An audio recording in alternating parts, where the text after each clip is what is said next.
भंडारा जिले के साकोली तहसील के एकोड़ी ग्राम पंचायत ने लगातार हो रही बिजली कटौती के खिलाफ महाराष्ट्र राज्य विद्युत विभाग को ज्ञापन सौंपा है।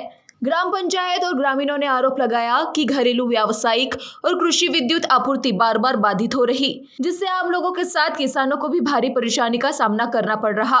ग्रामीणों ने मांग की है कि तत्काल प्रभाव से लोड शेडिंग बंद की जाए। साथ ही चेतावनी दी कि यदि 15 दिनों के भीतर बिजली कटौती पर रोक नहीं लगाई गई तो ग्राम पंचायत के नेतृत्व में तीव्र आंदोलन किया जाएगा। ग्रामीणों का कहना है कि लगातार बाधित हो रही बिजली आपूर्ति से जनजीवन और खेती दोनों प्रभावित हो रहे। ग्रामपंचायत कार्यालय एकोडी तथा ग्रामवासियांच्या वतीनं कनिष्ठ अभियंता महाराष्ट्र वीज वितरण कंपनी एकोडी परस्टोला या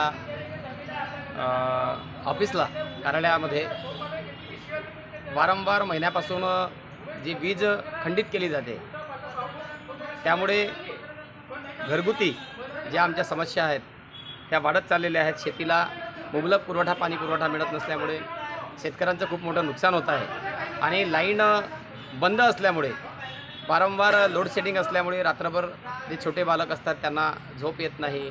सरपटणारे पाणी, आता पावसाचे दिवस असल्यामुळे सरपटणारे प्राणीसुद्धा रस्त्यावर येतात।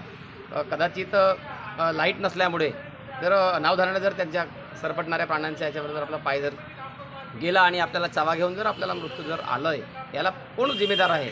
म्हणून या विषयाची ज्वलंत मागणी की सगळे ग्रामवासी त्रासून गेलेले होते, त्यामुळे ग्रामपंचायत आणि ग्रामवासीने एक असं ठरवलेलं आहे की वारंवार वीज पुरवठा जर जात असेल आणि हा एक निवेदन आम्ही त्यांना देण्यात आहे। हे निवेदनाचा अर्थ असा आहे की हे आम्हाला तुम्हाला चेतावणीचं समजावं। या निवेदनाच्या माध्यमातून आम्ही त्यांना चेतावणीच दिलेली आहे की सलग वारंवार जर वीज पुरवठा जर खंडित होत असेल तर येणाऱ्या 4 ते 5 दिवसात किंवा आठवड्यामध्ये तीव्र आंदोलन संपूर्ण ग्रामवासियांच्या वतीनं आम्ही आपल्या कार्यालयावर आणू, अशी त्यांना आम्ही या निवेदनामध्ये सूचनासुद्धा तंबीसुद्धा दिलेली आहे। कारण 1 महिन्यापासून वीज पुरवठा वाणिज्य औद्योगिक व शेतीला पुरवठा होणारी वीज वेळोवेळी बंद केली जाते, त्यामुळे सगळे लोक त्रासून आहेत रात्री। आणि एवढंच नव्हे तर आम्हाला असं सांगण्यात येतं की मुंबईवरून काल माहिती अशी झाली की मुंबईवरून आम्हाला सांगण्यात आलं, असं सांगतात आमच्या परिसरातील वीज पुरवठा विभाग अधिकारी, की मुंबईवरून आम्हाला आदेश आलेला आहे की तात्काळ लोडशेडिंग करा।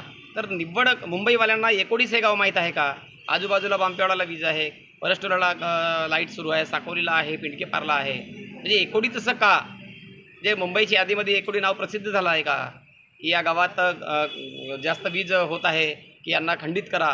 म्हणजे ह्या मागणीला घेऊन सगळे लोक त्रासून गेले आहेत। कारण रात्री 11, 12 वाजता वेळेवर जर लाईट येत नसेल तर मच्छरांचा प्रादुर्भाव वाढलेला आहे, बिमारी होण्याचे चान्सेस आहेत। लहान छोटे बालक आहेत, ज्यांच्याकडे नवजात बालक आहेत, अशा लोकांना किती त्रास सहन करावा लागतो। त्यामुळे सगळे ग्रामवासी परिसरातील सुद्धा या ठिकाणी आज या आंदोलनामध्ये निवेदन देण्यासाठी लोक आलेले होते। आणि एवढंच नव्हे तर आम्ही कनिष्ठ अभियंता यांच्यासोबतच एक प्रतिलिपी म्हणून आजच मी माननीय अधीक्षक अभियंता गिरीसाहेब यांनासुद्धा एक निवेदन दिलेलं आहे। त्यांनीसुद्धा बोलले की मी सखोल चौकशी एकोडी कनिष्ठ अभियंता याशी बोलून यावर काही तोडगा काढता येईल का, याची माहिती त्यांनी मला दिली। महान्यूज़ 7 के लिए भंडारा से राकेश शामकुवर की रिपोर्ट।